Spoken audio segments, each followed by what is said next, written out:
எப்படி குயிக்காக செய்யலாம் அப்படிங்கிறதுக்காக தான் நம்மளோட மாம் 60 சேனலை நான் சொல்லி கொடுக்குறது. ரொம்ப சுலபம். ஒன்றா போட்டால் கூட நல்லாயிருக்கும். அது எப்படி வதக்கி செய்ய முடியும் அப்படிங்கிறத நம்ம காட்டுறோம். ஒன்று ஒன்றா போட்டு வதக்கணுங்கிறதெல்லாம் கூட ஒன்றும் கிடையாது. நம்ம எல்லாம் வீடியோவை ஸ்கிப் பண்ணாமல் கடைசி வரைக்கும் பார்த்தீங்கன்னா தான் நான் போடுற இந்த ரெசிபீஸ் உங்களுக்கு முழுமையாக உங்களை சென்றடையும்.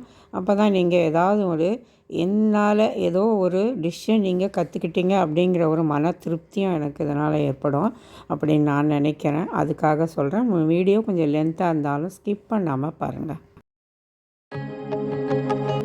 ஹை ஃப்ரெண்ட்ஸ், எல்லாருக்கும் வணக்கம். Welcome back to mom 60. இப்போ பார்த்தீங்கன்னா மணி 9:30. இன்றைக்கி வேலைக்கிழமை. கட்டா குட்டிச்சவர் கதையில் இட்லி மாவு எப்பயுமே நமக்கு அதுதான் போனேன். அந்த வகையில் இன்றைக்கி இட்லி பண்ணிவிட்டு நல்லா ரோட்டு கடை தக்காளி சட்னி பண்ணியிருக்கேன். ரோட்டு கடை நல்லா சொல்கிறாங்க. நான் ரோட்டு கடையில் சாப்பிட்டதில்லை, பட் யூடியூப்பில் தான் சொல்கிறாங்களேன்னு சொல்லிட்டு நானும் ரோட்டு கடை சட்னி சொல்கிறேன். இது வீட்டு கடை சட்னி தான். ஓகேவா, வச்சு சாப்பிடுவோம். இப்போ 3 இட்லி வச்சிட்ருக்கேன். நம்மளோட ரோட்டு கடை சட்னி. சின்ன வெங்காயம் ஒரு பிடி, பூண்டு நல்லா பெரிய பெரிய பல் ஒரு 5-6 பல், அதுக்கப்புறம் தக்காளி ஒரு 2 போட்டு உப்பு போட்டு வேக வச்சுட்டேன். அது கூட வெந்தவனை எடுத்து கடைஞ்சிட்டு மிக்சியில் கடுகு உளுத்தம் பருப்பு சீரகம் போட்டு நல்லா தாளித்து மிளகாத்தூள் 1/2 ஸ்பூன் போட்டிருந்தேன். அவ்வளோதான், ஒன்றுமே இல்லை. சாப்பிட்டு பார்க்கலாம். இந்த ரோட்டு கடை தக்காளி சட்னி அவங்க காட்டுற மாதிரி கொஞ்சமாக ஒரே ஒரு ஸ்பூன், ஏன்னா இது ஒரு 2-3 பேருக்கு தான் செய்கிற மாதிரி செய்திருக்கேன். 2 பேர் தான் தாராளமாக சாப்பிட்லாம். அதனால் 1 ஸ்பூன் இட்லி மாவு போட்டு கொதிக்க விட்டு எடுத்தேன். நீங்கள் அதிகமாக செஞ்சால் தகுந்த மாதிரி நீங்கள் ஊற்றி எடுத்துக்கோங்க. நான் காட்டில் உங்களுக்கு அந்த ரெசிப்பியாக நல்லாயிருக்கு. அன்றைக்கி செஞ்சேன், எனக்கு ஒன்றும் செட் ஆகலை. அதனால தான் நான் அதை உங்களுக்கு நான் ட்ரை பண்ணுங்கள் அப்படிங்கிறத நான் அதிகமாக நான் உங்களுக்கு சொல்லலை. இது சுத்தமாக உண்மையாலுமே இன்றைக்கி ரொம்பவே நல்லாயிருக்கு. இன்னொரு நாளைக்கு இந்த ரெசிப்பியை நான் டீட்டெயிலாக போகிறேன். ரோட்டுக்கடை சட்னியில் இது வீட்டு சட்னி சூப்பராக இருக்குது. ஃப்ரெண்ட்ஸ், இப்போ பார்த்தீங்கன்னா மணி 12 கரெக்டாக. ஒரே பயங்கர டென்ஷன். எப்பவுமே டென்ஷன் ஆகுது. இன்றைக்கி செம்ம கடுப்பாகிடுச்சு. கடைக்கு போய் வர்றதுக்கு எனக்கு 1.5 மணி நேரம் ஆச்சு. பக்கத்தில் இருக்க கடையில் போய் வர்றதுக்கு. இதில் பார்த்தீங்கன்னா கடைக்காரங்கிட்ட ஒரே சண்டை. காலையில் டென்ஷன் பண்ணது அவங்க. அவ்வளோ கோவமாகிடுச்சு எனக்கு. இப்போ பூசணிக்காய் வாங்கி வச்சுருந்தேன். அதை தான் இப்போ நான் பொரியலாக காய்ச்சி போகிறேன். எங்கே கடைக்கு போனேன் பார்த்தீங்கன்னா, நம்மளோட ஃபேவரெட்டு மீன் தானே. அது கொஞ்சம் வாரத்தில் ஒரு நாள் இருந்தால் தான் நமக்கு சாப்பாடு ஆகும். அதனால் போய்ட்டு மீன் தான் வாங்கிட்டு வந்துக்கிறேன். ஒரே ஸ்பூன் ஆயில் போதும். கம்மி பண்ணிக்கிட்டு தான் இப்போ சமையல்லாம் நடக்குது. 2 ஸ்பூன் சேர்க்குற இடத்துல இப்போ 1 ஸ்பூன் சேர்க்க ஆரம்பிச்சிருக்கேன். இப்போ கொஞ்சம் கொஞ்சமாக ஆயிலை எது எதில் குறைச்சி சாப்பிட முடியுமோ அப்படி குறைக்கலான்னு ஒரு பிளான் பண்ணியிருக்கேன். நான் 2-3 நாள் அதுதான் செய்கிறேன். சீரகம், கடுகு, உளுந்து நார்மலாக எப்பவும் போல தான். ஒரே ஒரு வெங்காயத்தை சின்ன வெங்காயம் கட் பண்ணிடுவேன். சாதாரண வெங்காயம் தான். 4 வெங்காயம் கட் பண்ணி போட்டேன். வச்சு அது பொரியட்டும். வெங்காயத்தோம் எல்லாம் பூசணிக்காய் போட்டுக்கலாம். மழை காலம் தான். ஆக்சுவலாக நான் கூட சாப்பிடக்கூடாது, எனக்கு உடம்புக்கு ஒத்துக்காது. பட் வாங்கிட்டு ஆசைக்கு சொல்லி சாப்பிட்டு தான் பார்ப்போம். சாப்பிட்டு பார்த்தா தான் நமக்கு தெரியும் என்னென்ன பொருள் நமக்கு அலர்ஜி ஆகுது அப்படின்னு. எனக்கு அலர்ஜி ப்ராப்ளம் தான் இப்போ வந்துருக்கு. அதுக்காக டாக்டர் எதுவும் சொல்லலை, பட் இருந்தாலும் நம்மளால் தெரிஞ்சுக்கணுங்கிறதுக்காக தான் நான் இப்போ சாப்பிடு டெஸ்டிங்கே நானே பண்ணிக்க போகிறேன் சார். அதனால் இந்த பூசணிக்காய் பொடியை நான் மட்டும்தான் சாப்பிடணும். இன்னும் கூட சாப்பிடுவாங்க எனக்கு தெரியாது. ஓகே, நீங்கள் கொஞ்சமாக உப்பு சேர்த்துட்டு இந்த அளவுக்கு போடுவோம். உங்களுக்கு கம்மியாக தான் போடணும். இப்போ இது கொஞ்சமாக தண்ணி தெளிச்சிக்கலாம். இது பாருங்கள், ஒரு கரண்டி இப்போ வாயில் தான் சொல்லுவாங்க. இந்த ஒரு கரண்டியே போதும்.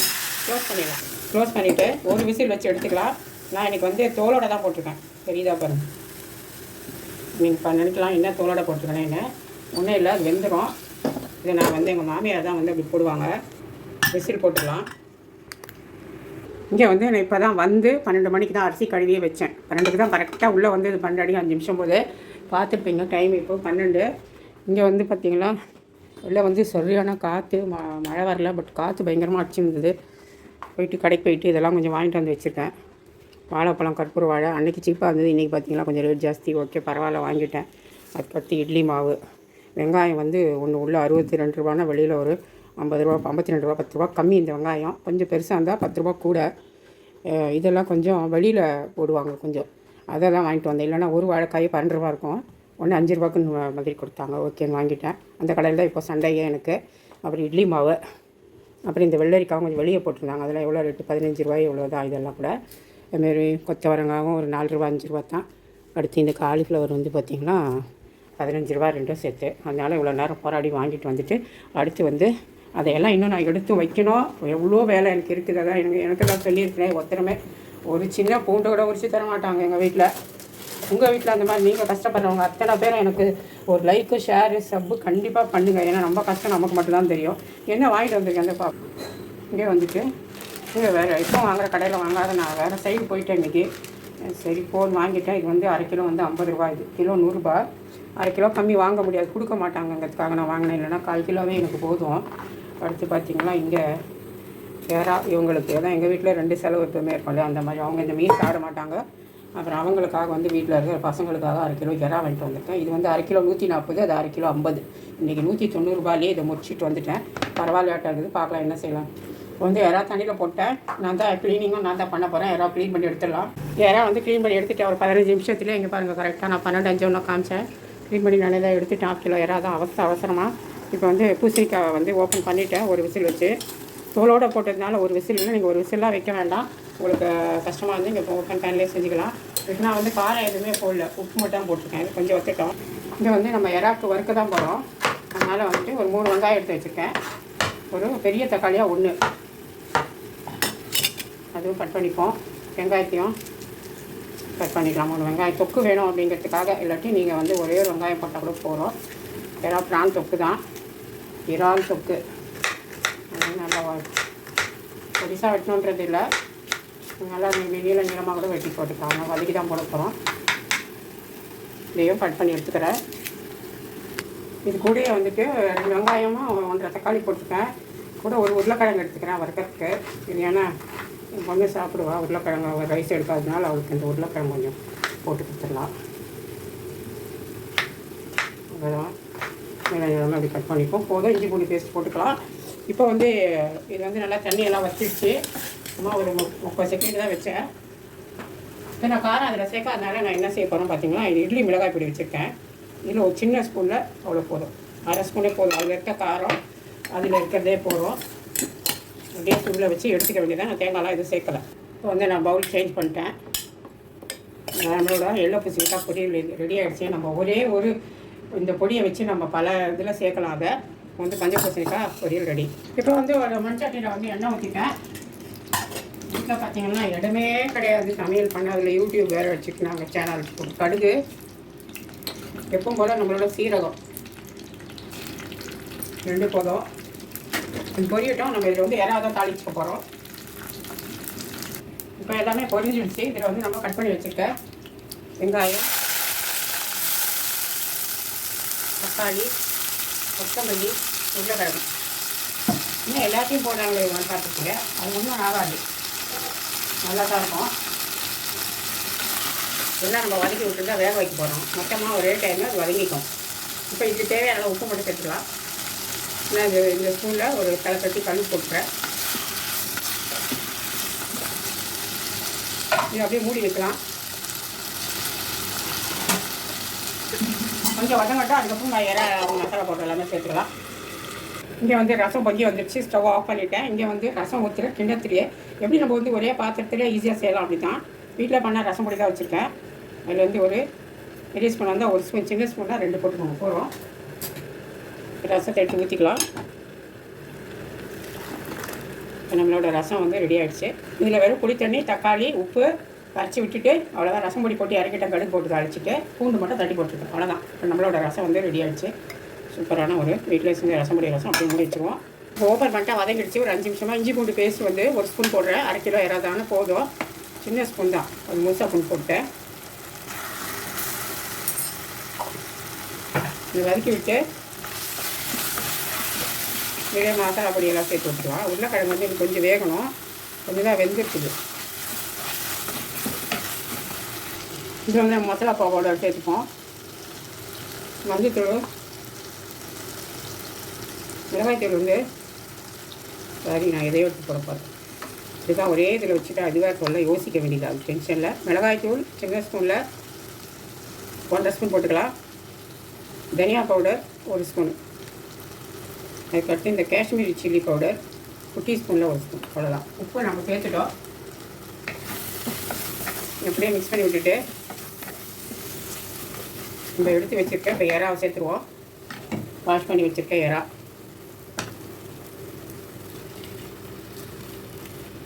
எப்படி குயிக்காக செய்யலாம் அப்படிங்கிறதுக்காக தான் நம்மளோட மாம் 60 சேனலில் நான் சொல்லி கொடுக்குறது. ரொம்ப சுலபம், ஒன்றா போட்டால் கூட நல்லாயிருக்கும். அது எப்படி வதக்கி செய்ய முடியும் அப்படிங்கிறத நம்ம காட்டுறோம். ஒன்று ஒன்றா போட்டு வதக்கணுங்கிறதெல்லாம் கூட ஒன்றும் கிடையாது. நம்ம எல்லாம் வதக்கிட்டு தான் அப்புறமா மசாலா பொடி சேர்க்குறோம். இப்போ இதிலே வந்துட்டு கொஞ்சம் புளி தண்ணி, நீங்கள் வேணால் லெமன் போட்டுக்கோங்க. கொஞ்சம் தான் விட்டுருக்கேன், ரொம்பலாம் விடலை. அதை இப்போ தண்ணி எதுவுமே ஊற்ற தேவையில்லை. இதை அப்படியே மூடி வச்சுருவோம். நல்லா வேகட்டும். சிம்மர்லாம் போடுறேன் மீடியமில். ஏன் பார்த்தீங்களா, மீன் பாருங்கள் கீழே கிடக்கு, தெரியுதா? இன்னும் மீனும் ஆயிடா. ஆனால் என்ன மாதிரி அதான் அதுக்கு முன்னாடியே குழம்பு ஊட்டுவீங்க தாளிப்பீங்களான்னு பாருங்கள். அப்படி தான் எப்பவுமே அப்படியே டென்ஷனாகவே தான் ஓடுறதுக்கு என்ன காரணம்னு பார்த்தீங்கன்னா கரெக்டாக இருக்குது எனக்கு. அதான் இப்போ வந்து மீன் குழம்பு தாளித்து விட்டுப்போம். அதனால் போதும். மீன் குழம்பு கொஞ்சம் எண்ணெய் விடணும், மற்றதுக்கு வேணால் நம்ம சமாளிச்சுக்கலாம், காய்கறிக்கலாம். பட் மீன் குழம்புக்கு வந்து கொஞ்சம் இருந்தால் தான் நல்லாயிருக்கும் இல்லையா? அதனால் அது போட்டுக்கலாம். வெந்தயம், அதுக்கடுத்து வந்து வடகம், கடுகு, ஜீரகம், நிறையாவே வடகம் போட்டுட்டேன். இப்போது சின்ன வெங்காயத்தை டக்குன்னு போட்டுட்டேன். அதையே போட்டுக்குவோம். ஒரு சின்ன வெங்காயத்தை, அந்த ஒரு தக்காளி இதை கூட்டி நான் வச்சுட்டு நான் மீன் ஆய போகிறேன். எப்படி இருக்கும் பாருங்கள். இப்படி தான் நான் சுற்றியிருக்கேன். பட் இந்த குழம்புக்கெல்லாம் யாரும் என்னை எதிர்பார்க்கல. பட் எனக்கு தான். ஆனால் என்னென்னா நானே கடைக்கு போய் வந்ததுனால எனக்கு இது லேட் ஆகுது. இப்போ நீங்கள் ஏன் போகிறீங்க நீங்கள் நினைக்கலாம். எனக்கு மீன் வேணும், நான் போய் தான் ஆகணும். ஏன்னா என் பையன் வாரத்துக்கு ஒரு நாள் அவன் லீவ் இருக்கும்போது அவன் போகலாம். நான் எதிர்பார்க்க முடியாது இல்லையா? அதுக்காக தான். ஓகே, அப்போ கொஞ்சம் வதங்கட்டாது. இப்போ இதிலே மிளகாத்தூள் எல்லாம் சேர்த்துக்கலாம். இது வந்து வெறும் மிளகாத்தூள், தனியா பவுடர், அதுக்கடுத்து மஞ்சள் தூள், அதுக்கப்புறம் கொஞ்சமாக தான் குழம்பு வைக்கிறோம். கொஞ்சம் காஷ்மீர் மிளகாய் தூள், அவ்வளோதான். இந்த ஒரு ஸ்பூன் கேட்ட மீன் அளவு போட்டு குழம்பு வைக்க போகிறேன் நான். போதும், நம்ம ஒரு ஆள் தான், யாருமே சாப்பிட மாட்டாங்க இல்லையா? இப்போ புளி தண்ணி கொஞ்சமாக ஒரு சின்ன லெமன் சைஸ் புளி கரைச்சி வச்சுருக்கேன், ஊற்றிட்டேன். இப்போ இதில் கொஞ்சம் தண்ணி சேர்த்துட்டு கொதிக்க இடம் வேணும். ஊற்றிட்டு தேவையான உப்பு சேர்த்துக்கலாம். உப்பு வந்து இதில் தலை தட்டி ஒரு கல் போட்டுக்கிறேன். இதை வந்து அப்படியே மூடி வைக்கலாம், கொதிக்கட்டும் குழம்பு. அது ஓப்பன் பண்ணிட்டேன். இங்கே பாருங்கள், இறா எப்படி தண்ணி விட்டுருக்கு. தண்ணியே ஊற்றலை.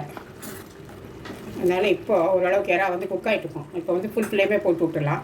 அப்போ தான் கரெக்டாக இருக்கும். இது அப்படியே மூடி வச்சுட்டு ஃபுல் ஃப்ளேமில் தான் வச்சுருக்கேன். ஒரு 5 நிமிஷம் இருக்கட்டும் அப்படியே.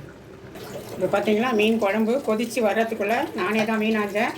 வீடியோவில் காமிக்கலாம்னா அது செல்லை வச்சுக்கிட்டு நம்ம திருப்பறதுக்குள்ளே டைம் ஆகிடும், அவ்வளோதான். இப்போ வந்துட்டு மீன் வந்து குழம்பு நல்லாவே கொதிச்சிருச்சு. இங்கே பாருங்கள், இவ்வளோதான் மீன் ஆஞ்சி வச்சுருக்கேன் குழம்புக்கு. மீதி இங்கே பாதி இருக்குது. இது அப்புறமா வறுக்கிறதுக்கு இவ்வளோ தான் ஆஞ்சிருக்கேன். மொத்தமாக ஆஞ்சிட்டு நீங்கள் நினைக்கலாம்ல, அதுக்காக சொல்கிறேன். மீதி இருக்குது. இப்போ வந்து இது என்ன மீனுன்னு தெரியலை, போட்டு விட்ருவோம். இந்த குட்டி குட்டியாக இருக்குது இந்த சாலை வந்து நல்லாயிருக்கும் குழம்புக்கு. வயசுமே உடம்புக்கு ரொம்பவே நல்லது இந்த மீன். நிறைய பேர் தெரிஞ்சிருக்கோம், தெரியாதவங்களுக்காக. எல்லாம் வந்து எங்கள் பசங்களே கூட பார்த்தீங்கன்னா ஸ்லைஸாக இருக்க மீன், முள் இல்லாதது இப்படி தான் சாப்பிடுவாங்க. பட் அவங்களுக்கு இதோட இது மாதிரி கொடுத்து பழகலை நான். நாங்களாம் நல்லா சாப்பிட்டு பழக்கம், அதனால நான் சொல்கிறேன். என் பசங்களுக்கு கொடுங்க, இது ரொம்ப நல்லது. இதில் வந்து ஒமேகா 3 எல்லாமே இருக்குது, ரொம்ப நல்லது. இப்போ வந்து அப்படியே கொதிக்கட்டும். மீன் நிறையா தான் இருக்குது, குழம்பு கம்மி தான். இதை அப்படியே மூடி வைக்கலாம். ஒரு 5 நிமிஷம் குழம்பு கொதிக்கட்டும். இங்கே பார்த்தீங்கன்னா இறா வந்து நல்லா குக்காகி தண்ணியெல்லாம் வத்திருச்சு பாருங்க, தெரியுதா பாருங்க. இது கொஞ்சம் எண்ணெய் வந்து கம்மி தான், அதிகமாக நான் போடல. பரவாயில்ல, இப்படியே சாப்பிடுவோம். கொஞ்சம் கொஞ்சமாக குறைக்கணும் அப்படின்னு இந்த புது வருஷத்துக்கு முன்னாடியே சபதம் எடுத்திருக்கேன் நான். அது எந்த அளவுக்கு ஒர்க் அவுட் ஆகுது அப்படி நீங்களும் என்ன சபதம் எடுத்துக்கிறீங்க அப்படிங்கிறது எனக்கு சொல்லுங்கள். எல்லாமே ரெடி ஆகிடுச்சு. ரொம்ப காரம் போடாமல் மீடியமான ஒரு காரத்தோடு செய்திருக்கேன். கொத்தமல்லி சேர்த்துலாம் ஆல்ரெடி போட்டாச்சு. இப்போ நம்மளோட எறா தொக்கு, எறா உருளைக்கிழங்கு வறுவல் ரெடி. சூப்பராக இருக்கும். சாம்பார், எப்போவுமே சாம்பார் சாப்பிட்ணுன்னு ஆசைப்படுவேன். நான் இன்றைக்கி சாம்பார் நான் வைக்கிறதே இல்லை. ஓகே, இது அவ்வளோதான், மூடிடலாம். இங்கே வந்து குழம்பு கொதிக்குது. கொதிக்கிறதுக்குள்ளே நம்ம இன்னொரு வேலை பார்க்கணும். மணி வந்து 1 ஆகிடுச்சு. இப்போ இட்லி ஊற்றி வைக்க போகிறேன். இது வந்து குழம்பு கொச்சி ரெடி ஆகிடுச்சு. ஒரு யூடியூபர் வந்து சொல்லுவாங்க, அவங்க சட்டி பற்ற வச்சான்னு. எனக்கு அதுக்கு அர்த்தம் தெரியாது, ஏன்னா அவங்க ஊர் பாஷையில் அப்படி சொல்கிறாங்க போல். சட்டி பற்ற வச்சு, நம்ம சட்டி பற்ற வச்சுன்னா நம்ம என்னவோ நினைப்போம். சட்டி பத்துற மாதிரி அப்படியே செதுற குழம்பு எடுக்கிறதா அவங்க அப்படி சொல்கிறாங்கன்னு அப்புறமா தான் புரிஞ்சுது. ஓகே, அந்த மாதிரி சட்டி பற்றா நானும் வச்சுருக்கேன். நான் நிறைய போட்டு பார்ப்போம். இப்போ ரெடி ஆகிடுச்சு. இவங்க வந்து இட்லி ஊற்றிட்டேன், வேகட்டும், அவ்வளோதான். அடுத்தீங்க அதுக்குள்ளே இந்த மீனை வந்து க்ளீன் பண்ணி எடுத்து வைக்கணும். இப்போ வந்து மீன் எல்லாம் ஆஞ்சி எடுத்துட்டேன். இங்கே பாருங்க, தெரியுதா? எடுத்து வச்சிடலான்னு பார்த்தேன் ஃப்ரிட்ஜில். சரி வேண்டாம், மசாலா போட்டு பெரட்டும், நம்மளுக்கு தேவையான அளவு சாப்பிட்டுக்கலாம் அப்படின்னு நான் முடிவு பண்ணிட்டேன். நாளைக்கு வச்சு கூட மீன்லாம் சாப்பிட்லாம், ஒன்றாகாது. மஞ்சள் தூள், அடுத்தமாக வந்து மிளகாய்த்தூள் வந்து இந்த ஸ்பூனில் ஒரு 2 ஸ்பூன் போடுறேன். அடுத்து காஷ்மீரி மிளகாய்த்தூள் 1 ஸ்பூனு. தேவையான அளவு உப்பு வந்து சின்ன ஸ்பூனில் 1/2 ஸ்பூன் போடுறேன். எல்லாத்தையும் மிக்ஸ் பண்ணிக்குவோம். இப்போ இதில் நம்ம இந்த சாலை மீன் எல்லாத்தையும் சேர்த்துருவோம். எனக்கு தான், அதனால் எனக்கு பார்த்திங்கன்னா ஒரு 50 ரூபா தான் எனக்காக நான் செலவு பண்ணிக்கிட்டேன். அதே சமயம் உடம்புக்கும் நல்லதாக தான் பார்த்து நான் சாப்பிட்றது. ஏன்னா பெரிய மீன் வாங்கினா விலை அதிகம், அதை சாப்பிட்டாலும் அந்த அளவுக்கு நல்லது இல்லை இல்லையா. இப்படி தான் என்னை வந்து டைட்டாகவே வச்சுருக்காங்க. இந்த மாதிரி யாரெல்லாம் செய்கிறீங்க பாருங்கள். என்னத்துக்கு இப்படி பிஸியாக வச்சுருக்காங்கன்னு எனக்கு தெரியல. கடைசியில் பார்த்திங்கன்னா ஆன்சைட்டி அப்படிங்கிறாரு டாக்டரு. ஆன்சைட்டிக்கு காரணம் என்னென்னு தெரியாமே ஒரு மாத்திரையும் ப்ரிஸ்கிரைப் பண்ணுறாரு. இதெல்லாம் பார்க்கும்போது எவ்வளோ மனசுக்கு வருத்தமாக இருக்குது. நம்ம தலைவிதி இப்படி நினச்சிட்டு புலம்புற நினைக்காதீங்க. இதனால் எந்த இடத்துல எங்கெல்லாம் கொண்டு போய் நம்மளை விடுதுன்னு நீங்கள் நினச்சி பாருங்கள்.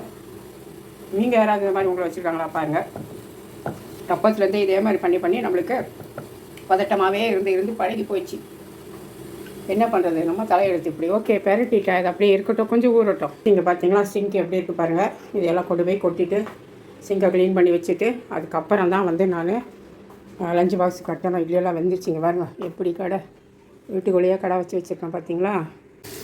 இங்கே வந்து வறுக்கிறதுக்கு மீனையும் போட்டுவிட்டேன். ஏன்னா வச்சு சாப்பிட்றத வறுத்து வச்சுட்டாக்க நாளைக்கு சாப்பிட்லாம். அப்படியே கொஞ்சம் கரண்ட் பிரச்சனை என்ன பண்ணுறது, அதுக்காக தான் வறுக்க போட்டுவிட்டேன். ஃப்ரெண்ட்ஸ், இப்போ பார்த்தீங்கன்னா சமையல் எல்லாமே முடிச்சுட்டா. மணி பார்த்தீங்கன்னா 1:45. நான் வந்து அது எத்தனை மணி, 12 மணிக்கு வந்தேன்னு சொன்னேன் இல்லைங்களா. 2 மணிக்கு ஸ்டார்ட் பண்ணேன். சாதம் வந்துடுச்சு. அதுக்கப்புறம் இங்கே வந்து வந்து நல்லா ஒரு உருளைக்கிழங்கு போட்டு நல்லா ஒரு தொக்கு பண்ணியிருக்கேன். அடுத்து இங்கே வந்துட்டு நம்மளோட மீன் குழம்பு, சாலை மீன் வந்துட்டு சட்டி பத்தை குழம்பு, கடாய் பத்தை குழம்பு நான் வச்சுட்டேன். அடுத்து வந்து இங்கே வந்துட்டு ரசம், நல்லா மிளகு சீரகம், பச்சை மிளகு சீரகம் போட்டு ரசம். இங்கே வந்து பூசணிக்காய் பொரியல், இங்கே வந்து சாலை மீன் வறுவல். அடுத்து இங்கே வந்து வெள்ளரிக்காய். அது இல்லாமல் இங்கே வந்துட்டு நம்ம இட்லி வச்சுருக்கோம். அந்த இடத்துல இவ்வளோ டிஷ்ஷு பார்க்குறோம் கேட்குறாங்க. இவ்வளோத்தையும் யார் சாப்பிட்றாங்க? எல்லோரும் கொஞ்சம் கொஞ்சம் சாப்பிட்டா சரியாயிடும். நான் வந்து இதை 2 நாளைக்கு வச்சு சாப்பிடுவேன். மற்றவங்க நினைக்கிற மாதிரி இல்லை, வயிற்று 2 நாளைக்கு வச்சு தான் நான் 4 வேளை அப்படி சாப்பிடுவேன் கொஞ்சம் கொஞ்சமாக. இப்படி தான் இன்றைக்கி தான் எங்கள் லஞ்சு. இதுதான் இன்றைக்கி சாப்பிடும்போது சொல்கிறேன். பார்த்தீங்கன்னா சிங்கெல்லாம் நல்லாவே க்ளீன் பண்ணி விட்டுட்டேன். ஸ்டவ் லைட்டாக தொடச்சி வச்சாச்சு. அதுக்கப்புறம் தான் செய்யணும். இப்போ வந்து நம்ம டின்னர் பாக்ஸுக்கு வந்து கட்டி வச்சுக்கலாம். இப்போ வந்து இங்கே வந்து ஒரு 4 இட்லி வச்சுட்டேன். அடுத்து இங்கே வந்து தொக்கு, தொக்கு வச்சுருவோம். ஏன்னா உருளைக்கிழங்கு போடாது வந்து நல்லா பங்கு போட்டுடலாம். அப்படி இல்லைன்னா உருளைக்கிழங்கு அதிகமாக பங்கு போடணும். சரி, நல்லா வச்சு விட்டுடலாம்.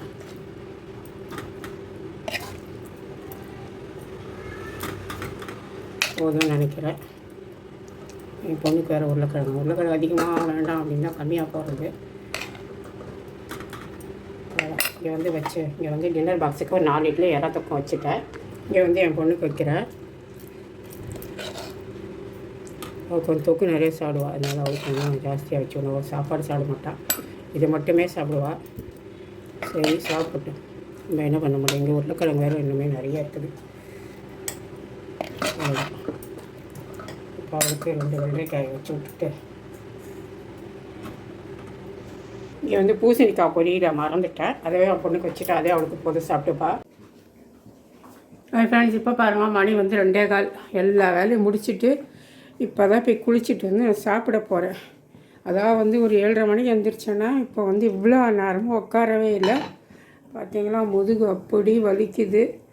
அப்புறம் கேட்கலாம் இதெல்லாம் என்ன அவங்களுக்குன்னு. நம்மளுக்கு ஆசைப்பட்டதை நம்ம சாப்பிட்ணும் அப்படின்னா கொஞ்சம் நம்ம கஷ்டப்பட்டு தான் ஆகணும்.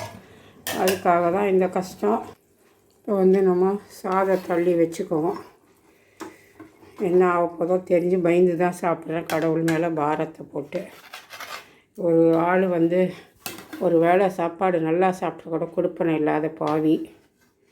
சாப்பிட்டா பயந்துகிட்டே இருக்கணும், செரிக்குதா இல்லையா, ஏதாவது பிரச்சனை வந்துடுமோ அப்படின்னா.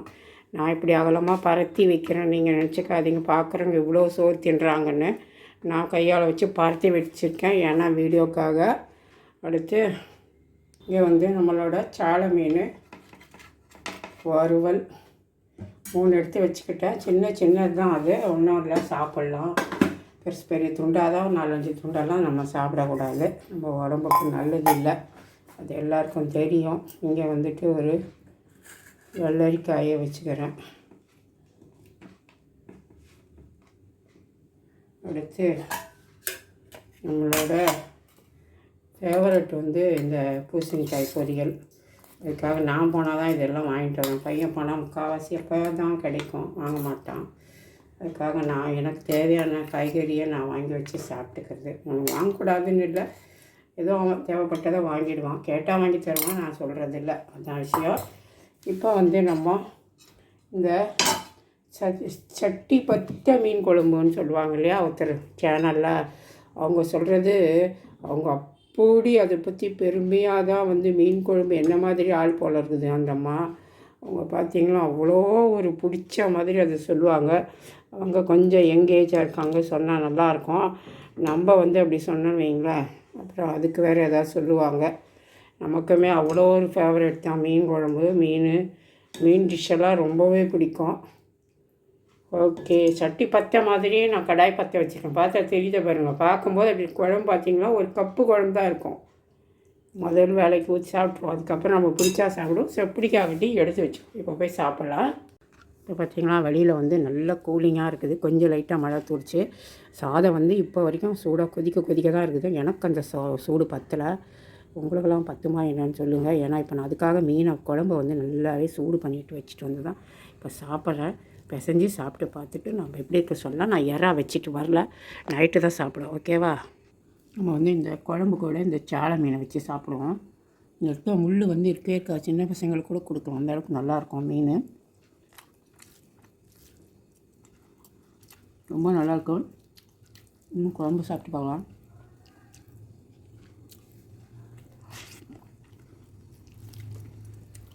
குழம்பு அவ்வளோ கொதிக்க வச்சு கொண்டு வந்திருக்கேன். அந்த அளவுக்கு சில்னஸாக இருக்குது. வெளியில் சூடே இல்லை, கை வச்சிடலாம், அப்படி இருக்கேன். நல்லாயிருக்கு. இந்த பூசணிக்காய் பொரியல் வந்து நம்ம கொஞ்சம் வித்தியாசமாக பண்ணாலே அதை சாப்பிட்டு பார்ப்போம்.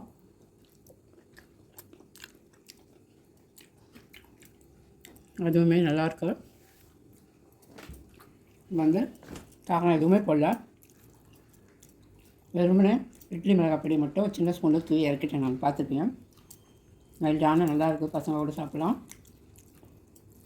சாப்பிட்டு முடிச்சுட்டு வறுத்த மீன் காட்டுறேன். மீனை பாருங்கள், குழம்பு மீன் உள்ளே அலக்க தனியாக வந்தது. உண்மையிலே ரொம்ப நல்லாயிருக்குது. எந்த மழையோ புயலோ இருந்தாலும் நமக்கு தெட்டில் மீன் இருந்தாலும் நல்லாயிருக்கும் இல்லையா? அந்த மாதிரி மீன் பிரியர்களுக்கு அதுக்காகவே அந்த மீனவர்கள் பாவம் கடலுக்கு போவேன்னா கூட போடுறாங்களோ என்னமோ அப்படின்னு நினைக்கிறேன். நம்ம மாதிரி ஆட்கள் எவ்வளோ பேர் இருப்பாங்க இல்லையா? இப்போ வந்து ரசம் போட்டு வந்துட்டேன். போதும் குழம்புன்னு. குழம்பு நல்லா இருந்தது, பட் ஊறட்டும், நாளைக்கு சாப்பிட்லாம். வேணா கூட வச்சுருந்து நைட்டுக்கு வேணால் சாப்பிடுவோம். கொஞ்சம் அளவோடு தான் சாப்பிட்றேன். மீன் குழம்புனா ஃபுல்லு மீன் குழம்புலேயே கட்டுன்னு கட்டுவேன் சின்ன வயசில். இப்போல்லாம் கட்ட முடியாது, பாகமாக பிரித்து சாப்பிட்டுக்க வேண்டியது தான். இப்போ வந்து அவ்வளோ சாதம் வந்து வாமரில் இருக்குது. அந்த கூலிங் வந்து அந்த சூடு கூட எனக்கு பற்றவே இல்லை.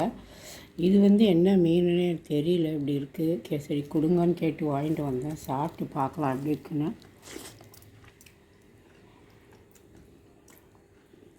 பண்ணா மீன் மாதிரி கூட இல்லைங்க, பெரும் சதையாக இருக்கும். முள் இருக்குது கொஞ்சம்.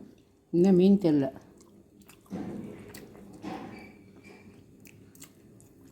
அதனால் முள் சாலையாக இருக்கும்னு நினைக்கிறேன். ஏன்னா உடம்பு ஃபுல்லாக முள் இருக்குது. மீன் அழகாக இருக்குது பார்க்க, ஃபுல்லாக முள் தான். இப்போ வந்து நம்ம வறுத்த மீன் எடுத்து சாப்பிட்லாம். எப்போயுமே வந்து ரசம் சாதத்துக்கு தான் வறுத்த மீன் சூப்பராக இருக்கும். சாப்பிட்டு பார்ப்போம். இன்றைக்கி நான் வந்து புளி சேர்க்காமல் வறுத்துருக்கேன்.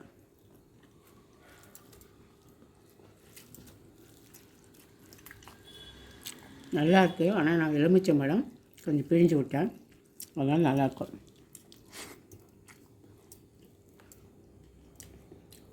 நான் வந்து டீப் ஃப்ரை பண்ணல, நார்மலாக வந்து இந்த தவாவில் போட்டு தான் நான் வறுத்துருக்கேன். நல்லாயிருக்கு. சாப்பிட்டு முடிச்சுட்டு நான் சாப்பிட்டு முடிக்க போகிறேன். யார் யாருக்கெல்லாம் என்ன மாதிரியே மீன் பிரியர்களோ, மீன் குழம்பு, மீன் வறுவல் பிடிக்கும்னு நினைக்கிறவங்க கண்டிப்பாக எனக்கு ஒரு சப்பு, லைக்கு எல்லாம் பண்ணிவிடுங்க, ஷேரும் பண்ணிவிடுங்க. சாப்பிட்டு முடிக்க போகிறேன். பாய்.